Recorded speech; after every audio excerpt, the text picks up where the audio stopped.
প্ৰান্তে প্ৰান্তে প্ৰান্তিকা। অসমৰ প্ৰান্তে প্ৰান্তে যাত্ৰা তোমাৰ।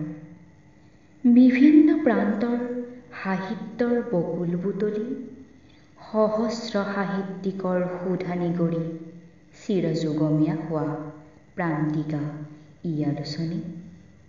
আধুনিকতাত অনাগ্ৰাসিত ই আলোচনী।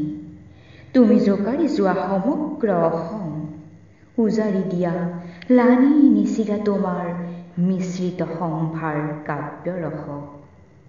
ইপাৰ নেদেখা কাব্যময় ধাৰাৰে তুমি সিপাৰৰ পৰা বান্ধিলা নৱৰসৰ এনাজৰী। ইকুল সিকুল প্ৰতিকূলৰ সাহিত্য বক্ষত তুমিয়েই চিৰোদ্দীপ্ত ই আলোচনী।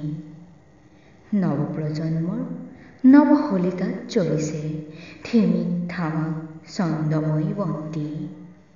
নিজে পৰিলেও আনক পোহৰাবলৈ তোমাৰ জন্ম হে প্ৰান্তিকা ই আলোচনী।